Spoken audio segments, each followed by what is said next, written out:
Vous êtes de plus en plus nombreux à nous suivre et à participer à l'évolution de la chaîne Afrique N24, et sincèrement nous tenions à vous en remercier. Nous lisons tous vos commentaires qui enrichissent le débat et vraiment nous vous demandons de nous soutenir, en aimant les vidéos pour une large diffusion, et pour continuer à avoir une ligne éditoriale indépendante, et vous proposer de nouvelles émissions toujours de plus en plus enrichissantes. Ne restons pas passifs, soyons actifs. Merci et à bientôt. Bonjour l'Afrique, bonjour le Togo, bonjour les amis.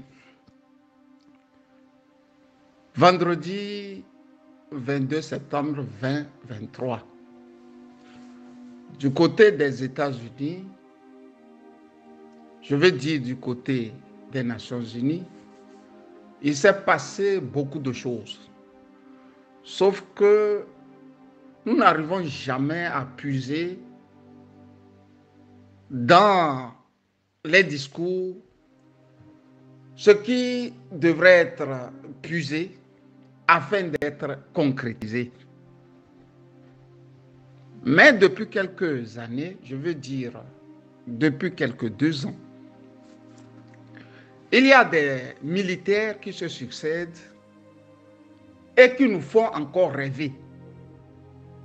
L'année dernière, c'était le ministre malien, entre-temps devenu Premier ministre parce que Choguel Maïga était indisposé, qui était allé aux États-Unis, je veux bien dire aux Nations Unies, nous servir un discours historique dans lequel il rappelait à nos illustres présidents que la succession des mandats n'est pas une bonne chose pour leur pays d'abord et pour le continent ensuite. Mamadi Doumbouya, cette fois-ci, est allé remettre le couvert et directement, il parle. Il parle et il parle. Il parle à ce chef d'État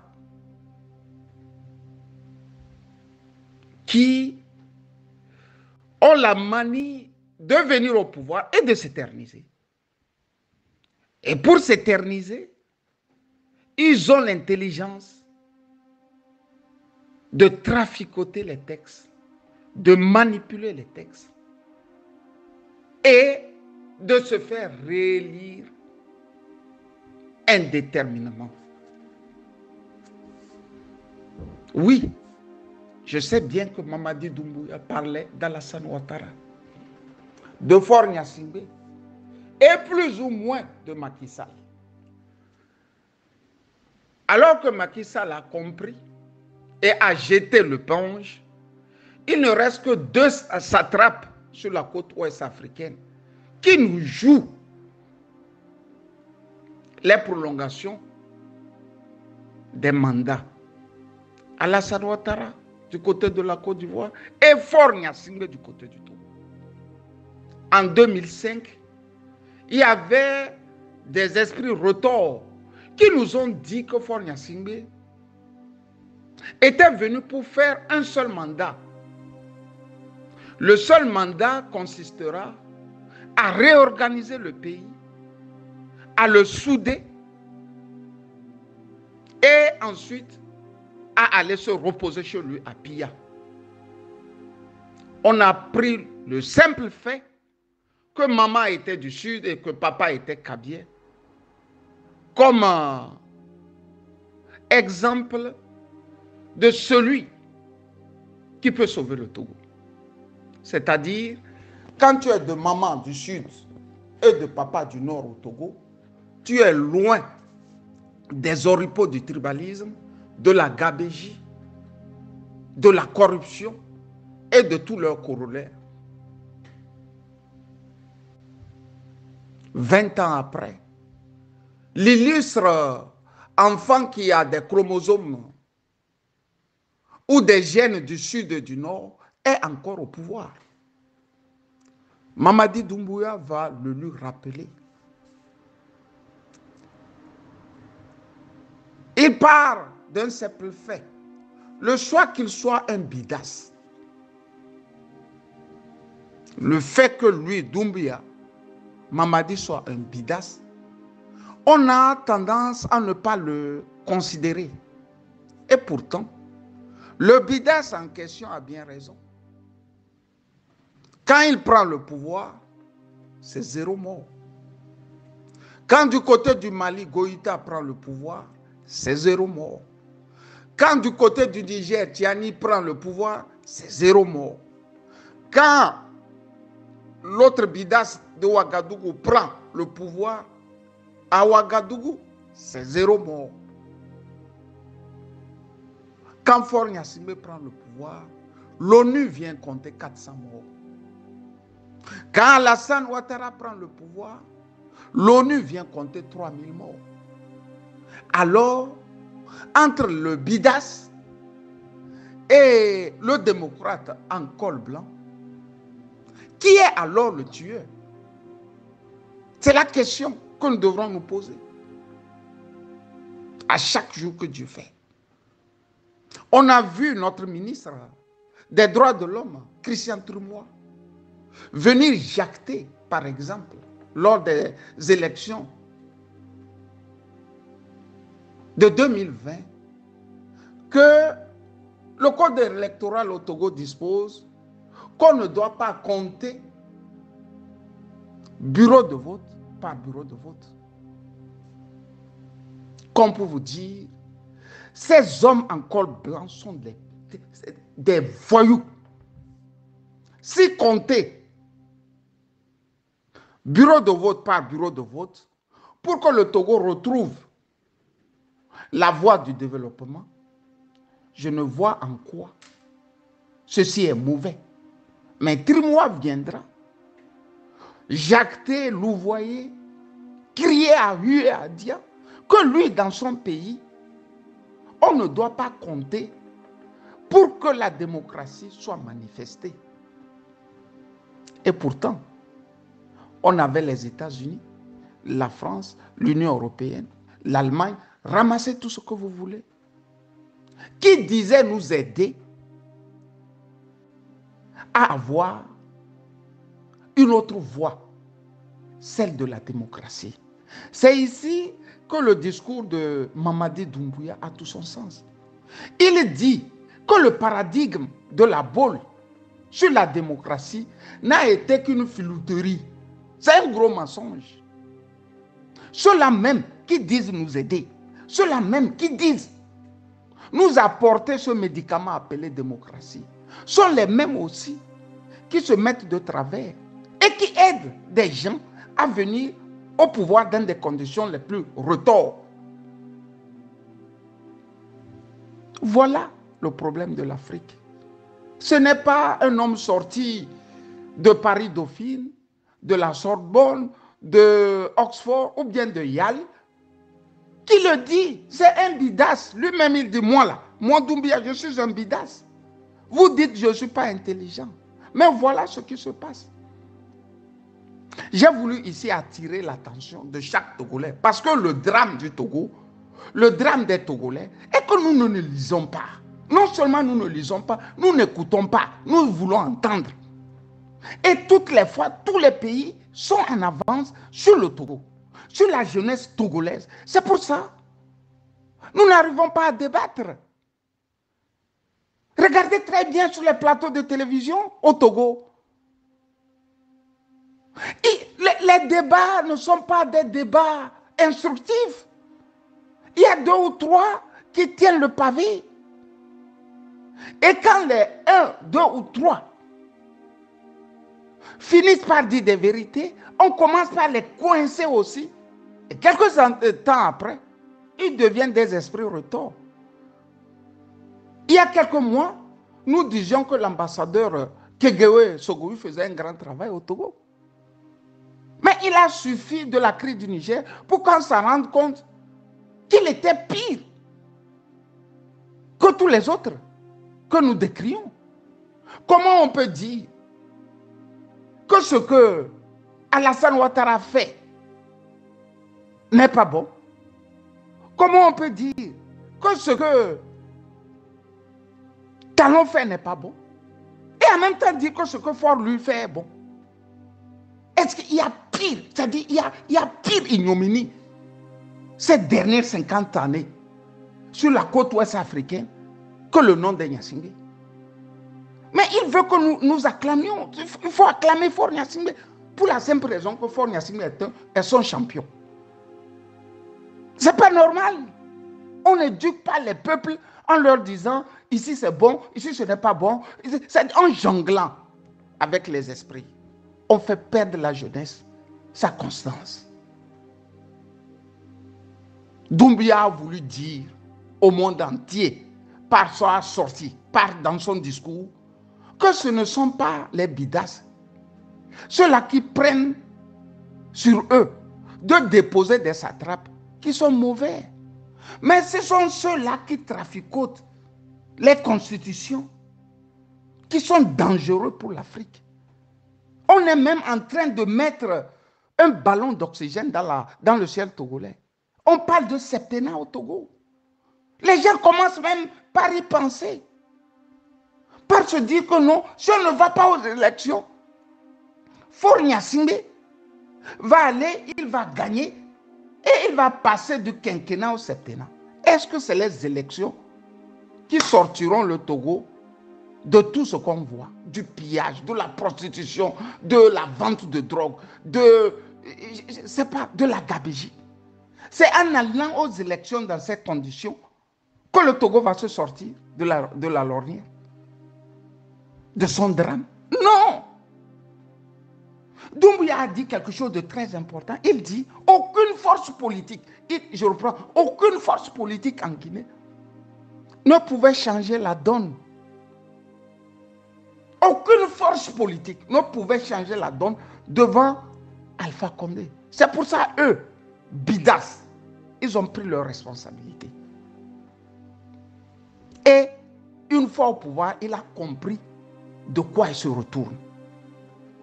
Ceux-là même qui vous disent que c'est la démocratie qui est le meilleur paradigme au monde, qui reviennent encore vous dire de tordre le cou à la démocratie par le biais de la corruption. Comme pour vous dire qu'aucune force politique ne pourra changer les Gnassingbé ou les chasser du pouvoir. Aucune force politique, nous sommes dans cette configuration au Togo, aucune force politique ne pourra chasser les Gnassingbé du pouvoir. Je suis prêt à donner mes 10 doigts, ajouter les 10 doigts de ma fille, pour qu'on me prouve le contraire. Et qu'on me dise la force politique qui peut changer en l'État les Gnassingbé et donner aux Togolais du sourire. C'est de ça qu'il s'agit. Il faut commencer par bousculer la jeunesse togolaise. Il faut commencer par bousculer l'élite togolaise. Cette élite corrompue, cette élite nauséabonde, cette élite méchante, cette élite égoïste, arrogante. Il y a quelques années, Gilles Christ Olympio était un dieu. Léopold Ninevi, c'était une référence. Brigitte Adjamagbo, c'était une référence. Joseph Kokou Kofigo, c'était une référence. Mais 30 ans après, tout Togolais sérieux peut lever le petit doigt, dire, mais on était là à acclamer les pires bandits de notre temps. Des gens qui n'avaient aucune culture des peuples, aucune culture de moralité, aucune culture de vie politique. On ne peut pas faire la politique en jouant sur les esprits faibles comme ça. Non! Le discours de Doumbouya, qu'on nous décrit comme un bidas, est le discours qui aura marqué les esprits du côté des Nations Unies. Il va jusqu'à dire, donnons-nous aussi la possibilité de grandir comme les Asiatiques. Sauf que Doumbouya a oublié que Helmut Kohl, alors chancelier en Allemagne, a dit aux Européens de ne plus jamais faire l'erreur qu'ils ont fait du côté de l'Asie. En quelques mouvements, les pays asiatiques sont devenus des dragons. En quelques mouvements. Il y a un exemple qu'on cite toujours, les hélicoptères Apache. Les États-Unis, soit dit en passant, sont allés mettre beaucoup d'argent du côté de l'Indonésie pour la fabrication des hélicoptères Apache. En quelques mois, on a remarqué que les Indonésiens commençaient par fabriquer eux-mêmes leurs Apaches plus performants que les Apaches américains. Voilà comment les peuples grandissent. On les retrouve ici, en Europe. Si vous étudiez avec un Asiatique, au même moment, nous, on est en train de danser à la salsa. La nuit, eux, ils sont dans les bibliothèques. Ils sont dans les écoles de recherche. La nuit, quand vous revenez même fatigué, puisque les universités, ce n'est pas comme en Afrique où vous les retrouvez à 15 km de la ville. L'université en même temps dedans, au centre de la ville. Quand vous passez à la Sorbonne du côté de Paris, vous allez voir que quelques départements de la Sorbonne sont carrément en ville. À côté, il y a des gens qui y vivent. Donc, les boîtes de nuit et les facultés, les centres de recherche, sont aussi en ville. Quand nous revenions des danses très tard, eux sont là en train de bosser, de bûcher. Fin de cours, c'est ça. C'est eux qui nous dirigent. Quand tu dis africain, il est là. C'est des choses inutiles, futiles, perverses qu'il épouse. Mais tu peux épouser aussi des choses futiles, perverses.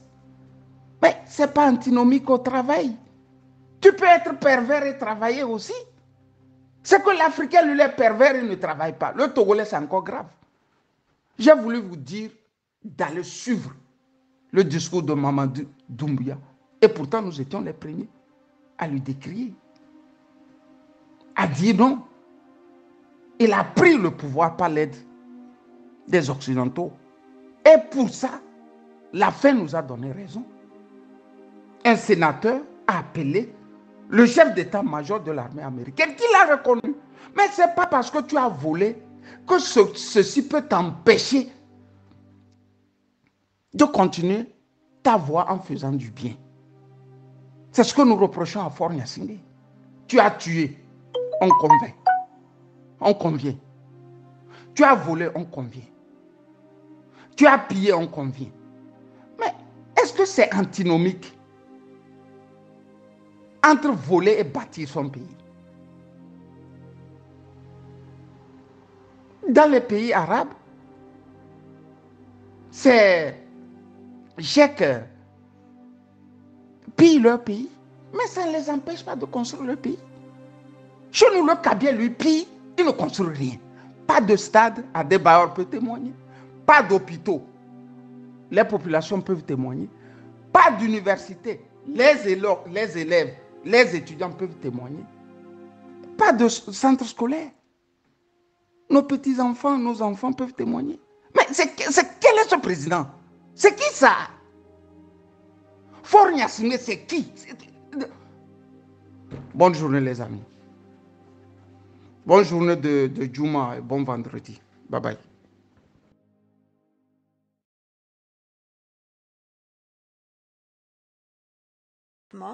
Président de la République de Guinée et chef de l'État, et je l'invite à prendre la parole devant l'Assemblée.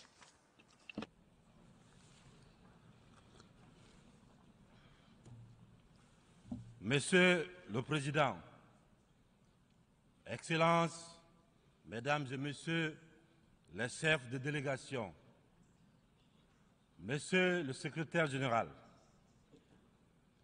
je voudrais, avant de commencer, Monsieur le Président, vous adresser les chaleureuses félicitations de la délégation guinéenne pour votre brillante élection à la présidence de la 78e Assemblée générale des Nations unies. Je voudrais également, devant cette auguste Assemblée, vous assurer du soutien de mon pays. Je souhaite par la même occasion rendre un hommage mérité à votre prédécesseur, M. Sabah Korosi de la Hongrie, à M. le secrétaire général, M. Antonio Guterres. Je le remercie pour le dévouement avec lequel il dirige notre organisation. Monsieur le Président, Mesdames et Messieurs, en venant prendre part aux travaux de la 78e section ordinaire, je voudrais m'acquitter d'un devoir, celui de vous transmettre les chaleureuses salutations du peuple souverain de Guinée.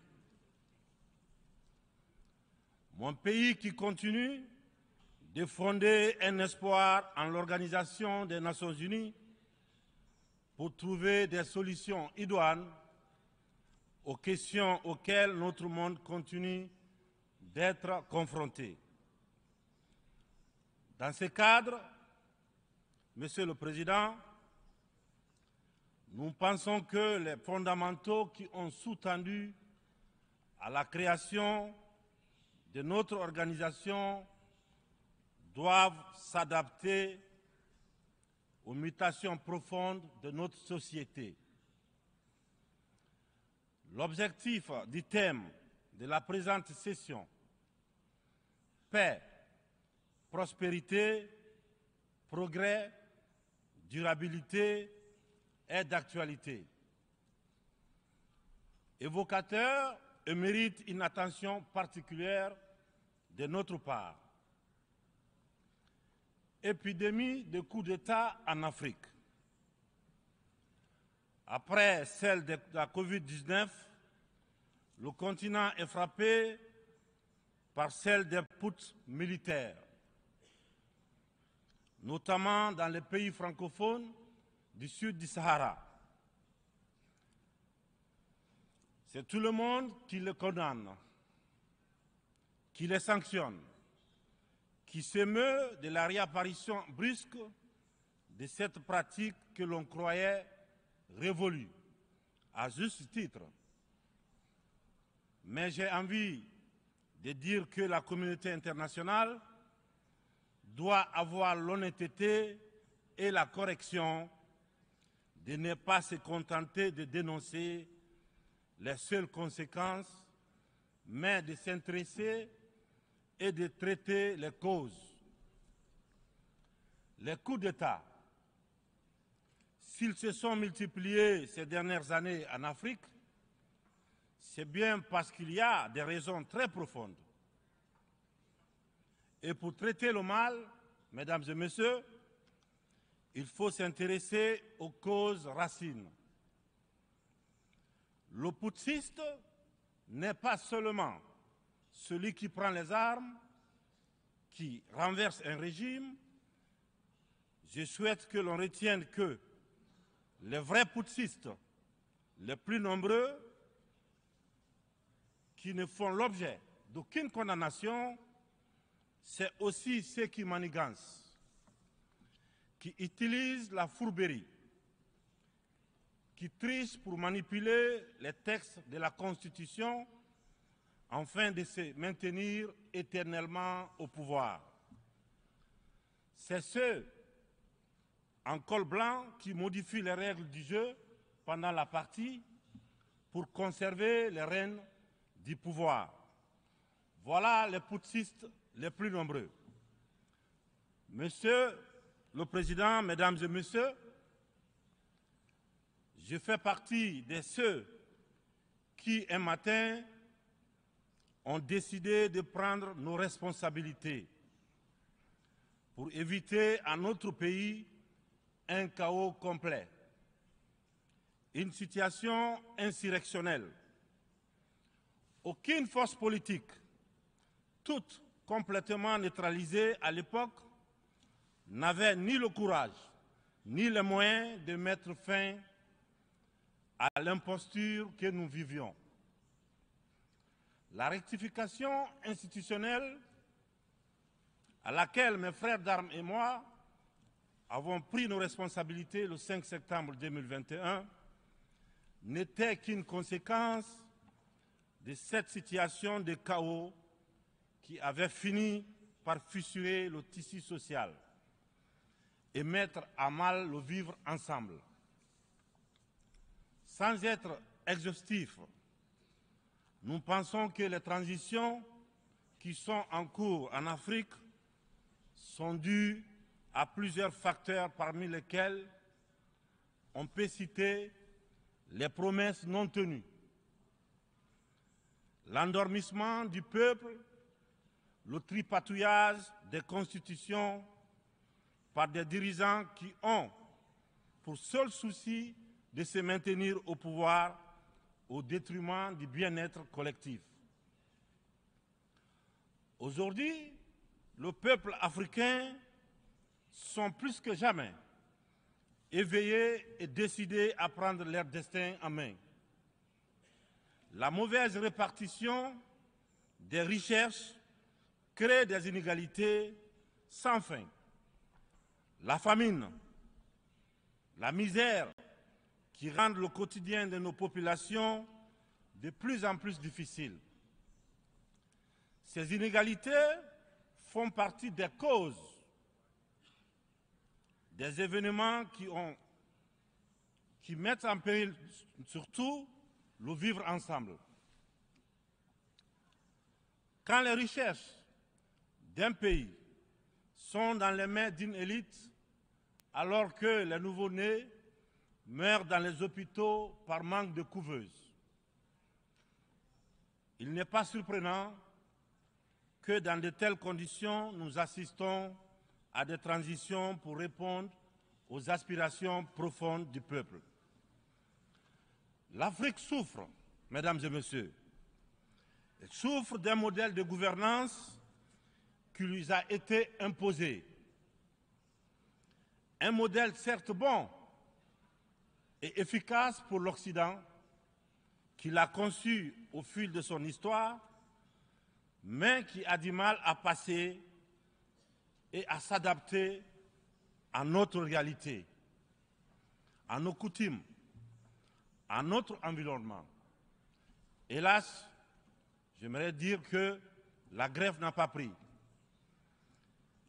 Je sais que lorsque je dis cela, tout de suite, ils sont nombreux à se dire encore un bidas qui veut tordre le cou à la démocratie. Encore un soldat qui veut imposer sa dictature. Cependant, de façon très claire, sans hypocrisie, sans faux semblant, les jeux dans les jeux, nous sommes tous conscients que ce modèle de démocratie que vous nous avez si insidieusement et savamment imposé après le sommet de la Baule en France, presque de façon religieuse, il ne marche pas. Les différents indices économiques et sociaux sont là pour démontrer que ce n'est pas un jugement de valeur sur la démocratie en elle-même. Croyez-moi, bien entendu, c'est un constat, c'est un bilan. Sur plusieurs décennies d'expérimentation chaotique de ces modèles dans notre environnement, une période où il n'a été question que des outils politiques, au détriment, bien sûr, au détriment de l'essentiel qui est l'économie, la transformation de nos matières premières sur place. Permettez-moi de pousser l'exercice de vérité un peu plus loin. Avec ma courte mais intense expérience à la gestion d'un État, la Guinée, j'ai mieux mesuré à quel point ce modèle a surtout contribué à entretenir un système d'exploitation et de pillage de nos ressources par les autres, et une corruption très active de nos élites, des leaders nationaux à qui on a souvent accordé des certificats de démocrates. Et en fonction de leur docilité ou de leur aptitude à brader les ressources et les biens de leur peuple, ou encore de leur facilité à céder aux pseudo-recommandations et injonctions des grandes puissances. Je dois d'ailleurs, dans ce sens, confesser que tout ce à quoi je fais face dépasse l'imagination. Ce sont les mêmes qui confessent la démocratie, la transparence, qui dénoncent la mauvaise gouvernance et la corruption, qui dictent les règles. C'est eux qui en offrent très discrètement et sournoisement redoublent de pression pour nous faire céder notre patrimoine dans des contrats léonins. Je comprends certains dirigeants, quelques-uns de mes prédécesseurs, qui, parce qu'ils avaient des fragilités, parce qu'ils étaient sous pression, ou parce qu'ils traînent des casseroles, ou surtout parce qu'ils avaient des agendas politiques, ont cédé à ce qu'on leur demandait. Je les comprends sans les approuver.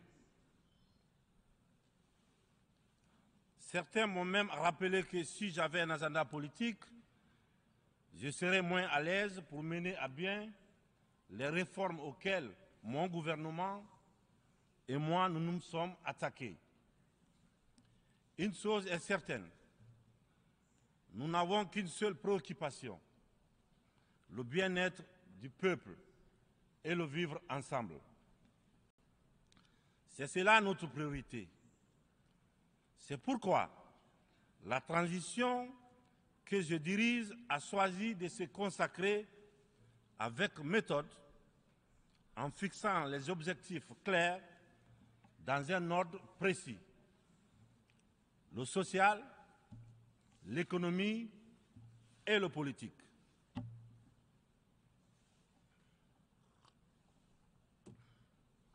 Monsieur le Président, Mesdames et Messieurs, mon uniforme, je l'ai mis au service de mon peuple.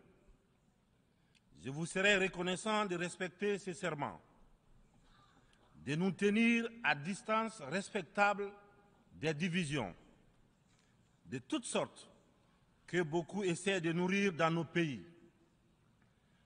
Le Sahel traverse l'une des histoires les plus graves de sa très vieille histoire, mais elle a les ressorts nécessaires pour y faire face. Son sens légendaire de la diplomatie doit être libéré afin qu'ensemble, nous nous parlions sans interférence.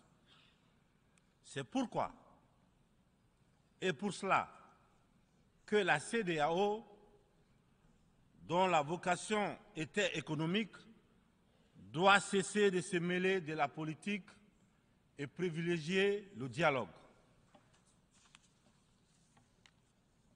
Nous, Africains, nous sommes fatigués, épuisés des catégorisations dans lesquelles les uns et les autres veulent nous mener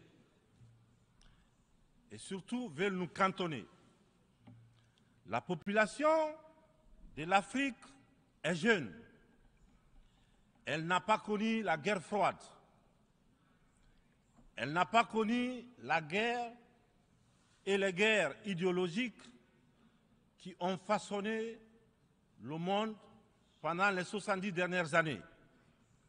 C'est pourquoi nous, Africains, nous trouvons insultants les cases, les classements qui tantôt nous placent sous influence des Américains, tantôt sous celle des Anglais, tantôt des Français, tantôt des Chinois, des Russes et même des Turcs.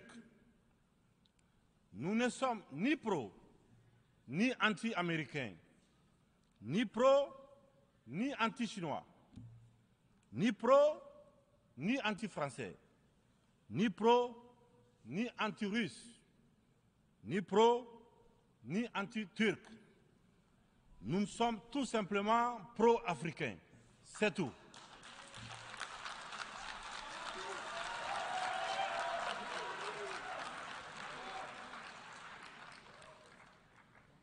Nous mettre sous la coupe de telle ou telle puissance est une insulte,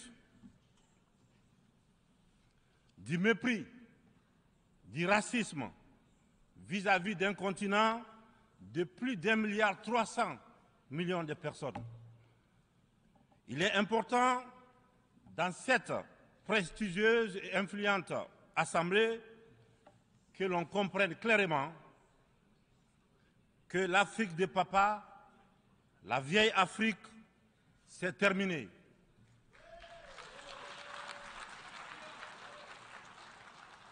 Avec une population de plus d'1 milliard d'Africains, dont environ 70% de jeunes totalement décomplexés, des jeunes ouverts sur le monde et décidés à prendre en main leur destin. Il est venu le moment de prendre conscience que les structures, les règles issues de la Seconde Guerre mondiale, en l'absence de nos États, qui n'existaient pas encore, sont obsolètes. C'est la fin d'une époque déséquilibrée, injuste, où nous n'avons pas droit au chapitre. C'est le moment de prendre en compte nos droits, de nous donner notre place, mais aussi et surtout le moment d'arrêter de nous faire de la leçon, de nous prendre de haut, d'arrêter de nous traiter comme des enfants. Rassurez-vous, rassurez-vous, nous sommes suffisamment grands pour savoir ce qui est bien et ce qui est bon pour nous. Nous sommes suffisamment matures pour définir nos priorités, pour concevoir notre modèle qui corresponde à notre identité, à la réalité de nos populations, à ce que nous sommes tout simplement. Nous vous serions fort reconnaissants de nous faire confiance et de nous laisser mener notre barque comme vous l'avez permis dans certaines régions du monde. Vous l'avez permis en Asie, en Proche et Moyen-Orient, pour ne citer que cela. Cette infantilisation est du plus mauvais effet pour une jeunesse africaine qui s'est émancipée. Dans ce contexte, nous sommes tous interpellés et appelés à procéder à une meilleure analyse de la situation en vue d'initier et de poursuivre de nouvelles politiques au bénéfice de tous. La communauté internationale doit regarder l'Afrique avec les yeux neufs. Elle doit entreprendre avec elle désormais une coopération franche dans un esprit de partenariat gagnant-gagnant. Je vous remercie de votre attention. Merci.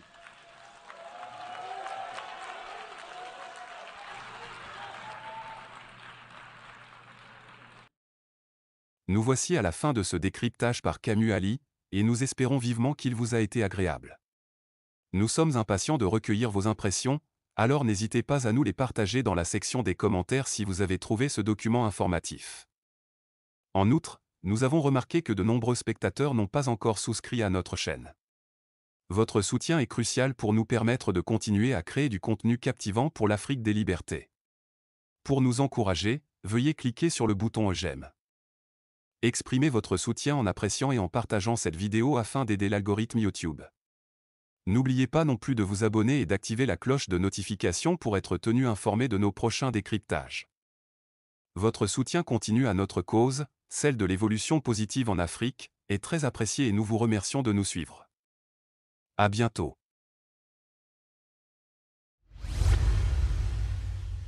Likez la vidéo si ce n'est pas déjà fait. Laissez aussi votre point de vue en commentaire. Abonnez-vous et cliquez aussi sur la petite cloche de notification pour ne rien rater de nos prochaines vidéos. N'oubliez pas de partager aussi la vidéo et de la liker.